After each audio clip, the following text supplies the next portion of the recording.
الحمدللہ رب العالمین والصلاة والسلام علی سید المرسلین وعلی آلہ وصحبہ اجمعین۔ دوستو بھائیو، آج میں آپ کے سامنے ناشکری کے بارے میں کہ جو انسان اللہ کی نعمتوں کو ناشکر گزاری سے زندگی گزارتا ہے۔ اللہ کی نعمتیں جیسا کہ آپ نے سنا، اللہ نے فرمایا کہ ہم نے ہر وہ چیز آپ کو عطا فرمائی ہے جو آپ نے مانگا، جو آپ کی ضرورت تھی، آپ کو چاہیے تھا۔ وَإِن تَعُدُّوا نِعْمَتَ اللَّهِ لَا تُحْصُوهَا، اگر نعمتوں کو شمار کرنا چاہو تو آپ شمار نہیں کر سکتے۔ بے حد و حساب اللہ کی نعمتیں ہمارے اوپر ہیں۔ تو ان نعمتوں کی شکر گزاری، جیسے آدمی کھانا زیادہ کھا لے تو پیٹ بدہضمی سے خراب ہو جاتا ہے، طبیعت خراب ہو جاتی ہے، اسی طرح سے اگر نعمتوں کی ناشکر گزاری کی جائے تو یہ نعمتیں انسان سے اللہ تعالیٰ چھین لیتا ہے، اور کیا عذاب آتے ہیں آپ ذرا سنیے۔ سب سے پہلے ناشکر گزاری کی 3 قسمیں ہیں۔ پہلی ناشکر گزاری کی قسم یہ ہے کہ انسان اپنی نعمتوں کو جو اللہ نے اس کو دیا ہے، علم دیا، ڈگری دیا، صلاحیتیں دیا، نوکری دیا، دولت دیا، جو کچھ بھی ملا، تو انسان یہ سمجھتا ہے کہ میری محنتوں کا یہ نتیجہ ہے، میں نے اپنی محنت سے بنایا ہے اور میں نے اپنی کوششوں سے یہ کمایا ہے۔ تو اپنی نعمتوں کو مسلمان اگر وہ کہتا ہے کہ یہ اپنی کوششوں کے بدلے میں ہمیں ملا ہے، جیسے اللہ تعالیٰ فرماتا ہے قال انما اوتیتہ علی علم عندی، یہ میں اپنے علم سے، اپنی کوشش سے، اپنی محنت سے حاصل کیا ہے، تو یہ بہت بڑی ناشکر گزاری ہے۔ اور ناشکر گزاری کی یہ قسم انسان کو بہت بھاری پڑتی ہے، بلکہ اللہ تعالیٰ کی نعمتوں کو ہمیشہ پہلے اللہ کا فضل، اس کی مہربانی، اس کی عنایت، اللہ نے دیا ہے، اللہ نے ہمیں عطا کی، یہ کہہ رہے ہیں۔ جی، دوسری قسم یہ ہے کہ آدمی اللہ کی نعمتوں کو کسی غیر اللہ سے جوڑ دے، کسی غیر اللہ سے جوڑ دے۔ جیسے قرآن مجید میں اللہ تعالیٰ نے فرمایا فَلَمَّا آتَاهُمَا صَالِحًا جَعَلَ لَهُ شُرَكَاءَ فِي مَا آتَاهُمَا فَتَعَالَى اللَّهُ عَمَّا يُشْرِكُونَ۔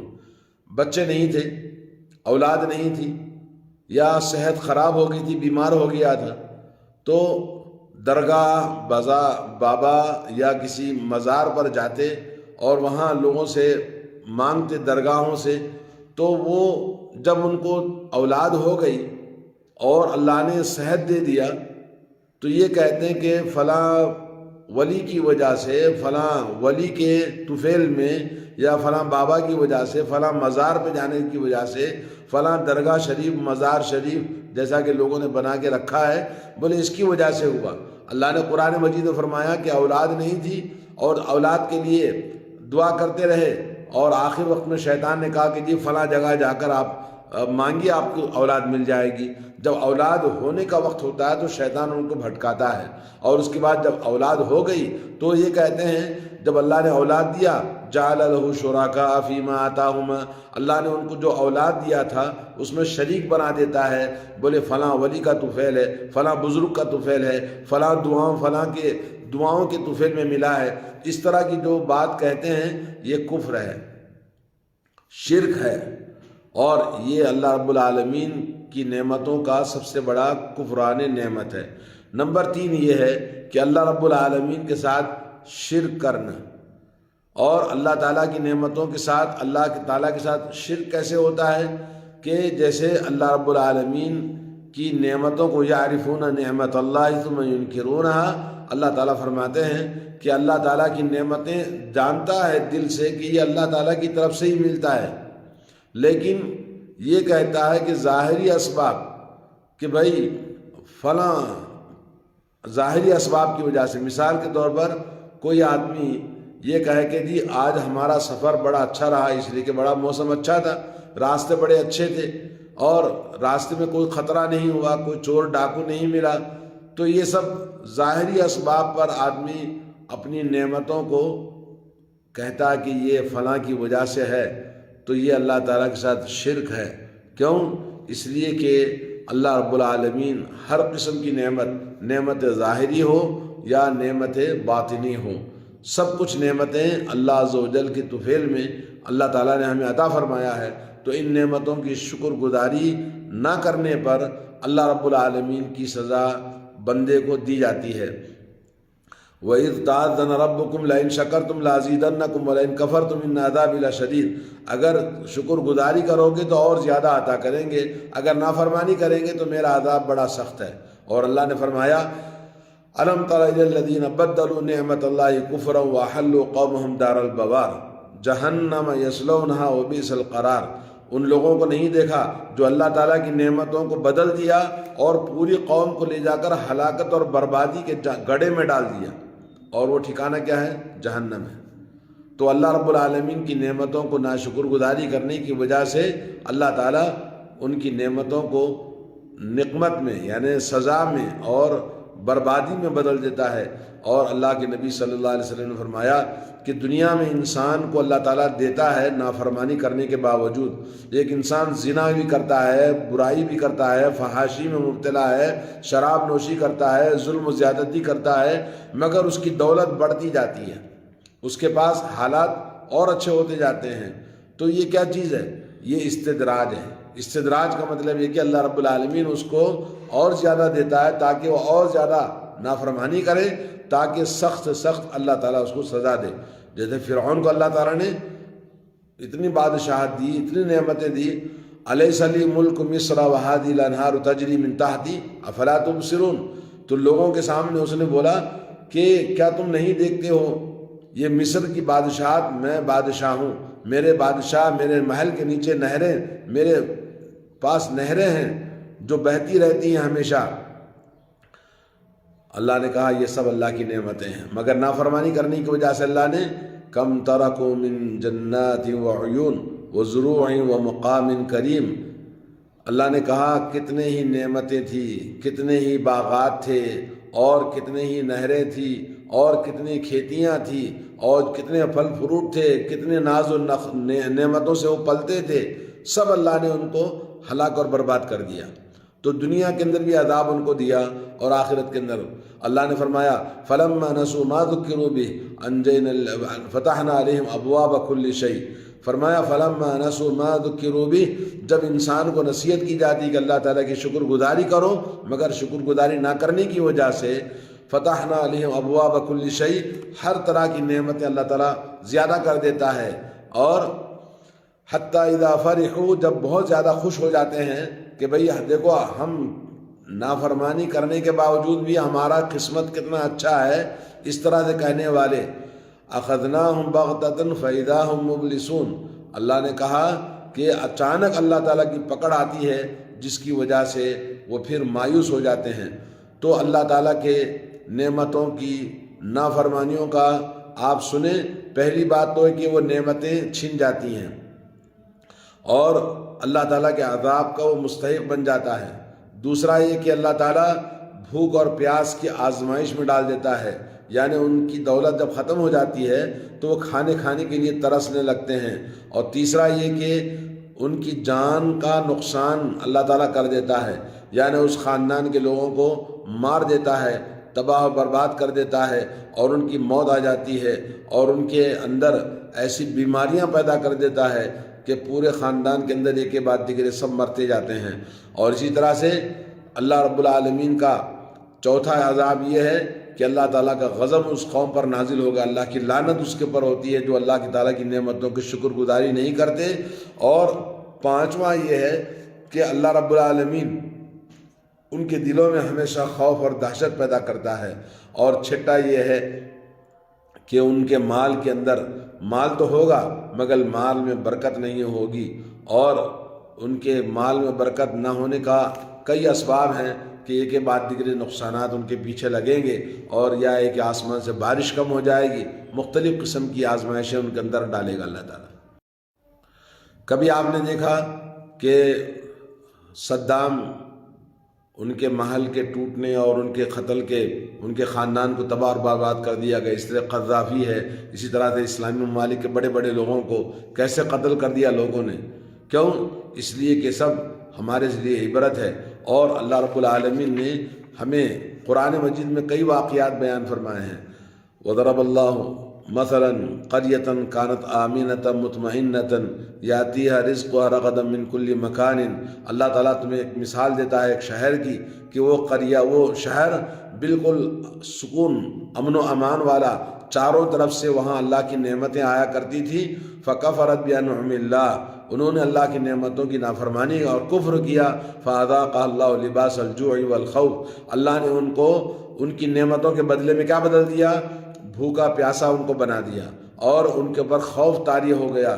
بما کانوا یصنعون، وہ جو نافرمانیاں کرتے تھے، گناہ کرتے تھے، جس کی وجہ سے اللہ نے ایسا کر دیا۔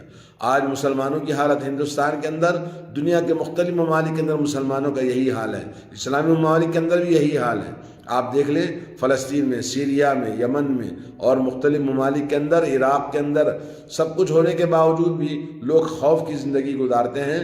مسلمان ہندوستان کے اندر بھی دیکھ لیں، اور اسی طرح سے وہ بھوک اور پیاس، کھانے کے لیے، نوکری کے لیے، پیسوں کے لیے ترستے ہیں۔ اور دوسرا اللہ نے فرمایا ثم بدلنا مکان السیئۃ الحسنہ حتی عفوا وقالوا قد مس آباءنا الضراء والسراء فاخذناهم بغتة وهم لا یبلسون۔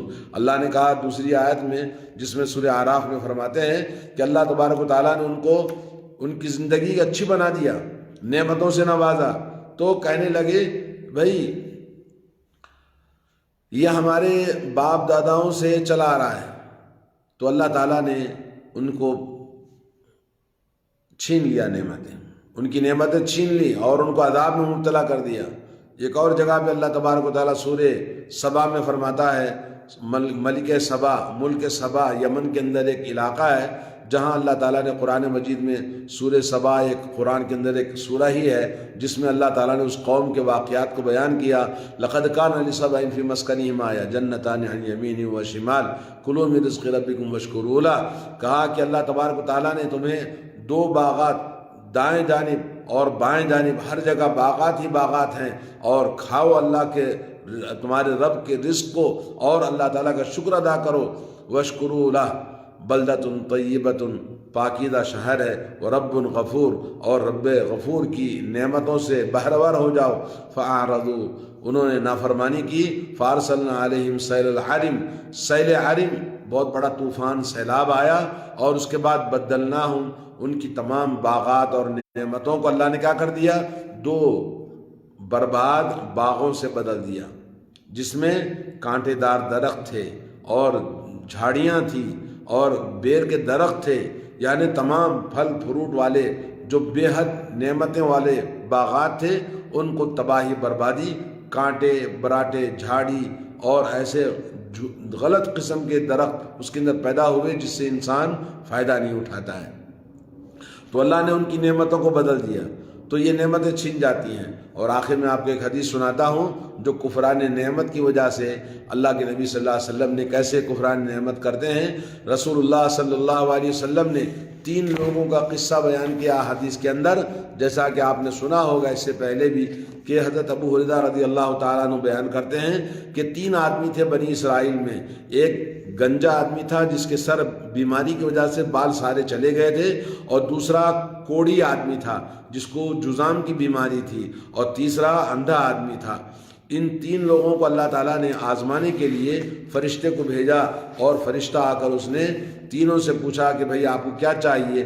تو گنجے آدمی نے بولا کہ میرے گنجے پن کی وجہ سے لوگ مجھ سے نفرت کرتے ہیں، مجھے اچھے بال چاہیے، اچھی خوبصورت شکل چاہیے تاکہ لوگ مجھ سے دور نہ ہوں۔ تو اللہ نے اس کو وہ چیز عطا فرمائی۔ اسی طرح سے آپ نے دوسرا آدمی جو کہ جذام کی بیماری والا تھا، اس کی بیماری کو بھی دور کر دیا اور اس کو بھی نعمتوں سے نوازا۔ اور تیسرا اندھا آدمی تھا، اور تیسرے اندھے آدمی کو بھی اللہ نے اندھا پن دور کر دیا اور اس کو نعمتوں سے نوازا۔ پھر کچھ وقت کے بعد میں ایک فرشتہ پھر آتا ہے انسان کی شکل میں، اور جو گنجا آدمی تھا گنجا بن کر، گنجے اسی بیماری کی شکل میں آتا ہے، کہتا کہ میں بہت مسافر آدمی ہوں، بیمار ہوں، مجھے کچھ مدد کرو۔ وہ کہتا ہے کہ یہ سب جو دولت ہے یہ ہمارے باپ داداؤں سے چلی آ رہی ہے، یہ پھکٹ کا مال نہیں ہے دینے کے لیے، چلو یہاں سے۔ دھتکار دیا۔ اس نے بولا میں نے سنا کہ تم بھی مجھ جیسے بیمار تھے پہلے، اگر تم جھوٹ بولتے ہو تو اللہ تعالیٰ تمہیں ویسے ہی بنا دے جیسے تم پہلے تھے۔ تو پھر ساری دولت اور اس کی سب چیز نعمتیں ہلاک ہو گئی اور وہ پھر ویسے ہی گندا اور گنجا ہو گیا اور بیمار والا ہو گیا جیسے پہلے تھا۔ اور دوسرا آدمی جو جذام کی بیماری والا تھا، اس کے پاس بھی فرشتہ اسی جذام کی بیماری کی شکل والا انسان بن کے آیا اور بولا بیمار آدمی ہے، مسافر آدمی ہے، کچھ مدد کرو۔ اس نے بھی یہی بولا کہ بھائی یہ کسی کے باپ کا مال نہیں ہے، یہ تو ہم خاندانی مال ہے، یہ پھگٹ کا مال نہیں ہے دینے کے لیے، نکلو یہاں سے، کوئی چیز نہیں ہے دینے کے لیے۔ اس نے ان کو دھتکار دیا۔ اس آدمی نے جو فرشتہ جذام کی بیماری کی شکل میں آیا تھا، اس نے بد دعا کیا، اللہ تجھے ویسے ہی کر دے اگر تو جھوٹ بولتا ہے، کیونکہ میں نے سنا کہ تو بھی پہلے جذام کی بیماری میں تھا، اللہ نے تجھے سب کچھ دیا ہے۔ تو اس نے بولا چل چل نکل یہاں سے۔ تو اللہ تعالیٰ نے اس کی بد دعا فرشتے کی پھر اس کو ویسے ہی بنا دیا جیسے پہلے تھا۔ اور تیسرا شخص اندھا، اندھے کے پاس آ کر جب مانگتا ہے، اندھے سے کہتا ہے کہ یہ دولت، اندھے کی شکل میں آیا، انسان اندھا بن کر آیا اور بولا کہ میں اندھا آدمی ہوں، میرے لیے سفر کرنا ہے، مسافر آدمی ہوں، میری کچھ مدد کرو۔ اندھے نے بولا بھائی میں بھی اندھا تھا، اللہ نے میری آنکھیں دی اور یہ دولت جو کچھ بھی ہے سب اللہ تعالیٰ کا دیا ہوا ہے، اس لیے تم کو جتنا چاہیے، جو چاہیے یہاں سے میرے پاس سے لے کے جاؤ، یہ سب اللہ تعالیٰ کا دیا ہوا ہے۔ تو اس نے اللہ تعالیٰ کی شکر گزاری کی اور اس اندھے سے اس نے کہا اللہ تعالیٰ تمہاری نعمتوں کو باقی رکھے، اور میں بھی اللہ تعالیٰ کی طرف سے امتحان لینے کے لیے آیا تھا، تمہارے دو ساتھی ناکام ہو گئے اور تم کامیاب ہو گئے۔ اور اس نے دعا کیا اور اس کے بعد پھر اللہ تعالیٰ اس اندھے کی دولت کو باقی رکھا، اور باقی دو جو ان کے ساتھی تھے، ایک گنجا اور دوسرا کوڑی کی بیماری والا جذامی، ان دونوں کو اللہ نے برباد کر دیا۔ تو دوستو اس قصے میں آپ نے دیکھا کہ کفران نعمت، نافرمانی کرنے کی وجہ سے کیسے اللہ تعالیٰ چھین لیتا ہے۔ آج کتنے ہی خاندان ہیں جو 11ویں کرتے ہیں اور فاتحہ دلاتے ہیں، درگاہوں پہ جاتے ہیں، لیکن ان کی زندگی کے اندر آپ دیکھو ہمیشہ خوف رہتا ہے اور ہمیشہ دولت سے کنگال ہو جاتے ہیں۔ میں نے آنکھوں سے دیکھا، آپ کو واقعات بتا سکتا ہوں کہ جن کے بچے 11ویں کرنے والوں کے درگاہوں پہ جانے والے بھیک مانگتے ہیں، نوکری ان کو نہیں ملتی ہے، ان کی دولت آہستہ آہستہ ختم ہو جاتی ہے۔ ایسے بہت لوگ ہیں۔ تو انسان کو ڈرنا چاہیے، اللہ تعالیٰ کی نعمتوں کو کفر اور شرک میں نہیں لگانا چاہیے۔ جیسا کہ دولت ہے تو 2 بکرے 4 بکرے کاٹ کر 11ویں کرتا ہے، اور پیٹ پالو مولوی شکل کے جو کذاب ہیں، دجال ہیں، شیطان ہیں، وہ لوگوں کو گمراہ کرتے ہیں اور اس طرح سے ابھارتے ہیں فاتحہ نیاز کرنے کے لیے۔ یہ سب کا سب نتیجہ ہے مسلمانوں کی بربادی کا۔ اللہ تعالی ہم سب کو اللہ تعالیٰ کے شکر گزار بندے بنائے۔ نعمتوں کا احساس آدمی کو ہمیشہ ہونا چاہیے اور ہر وقت اللہ کی نعمتیں ہمارے دل میں ہو، اور دل سے، بدن سے، جسم سے، اعضائے جسم سے اور دولت سے، ہر طرح سے شکر گزاری کرنا اللہ تعالی ہم سب کو توفیق عطا فرمائے۔ رسول کریم صلی اللہ علیہ وسلم ہر طرح سے شکر گزاری کرتے تھے، نماز کثرت سے پڑھتے، علم حاصل کرنا قرآن و سنت کا، اور اسی طرح سے اللہ کی نعمتیں کیا ہیں، اس کی شکر گزاری کیسے کرنا چاہیے، رسول اللہ صلی اللہ علیہ وسلم کیسے کیا کرتے تھے، یہ جانکاری کرنا مسلمانوں پر واجب اور فرض ہے۔ اللہ تعالیٰ سب کو توفیق عطا فرمائے۔ وصلی اللہ علی نبینا محمد وعلی آلہ واصحابہ اجمعین۔ السلام علیکم ورحمۃ اللہ۔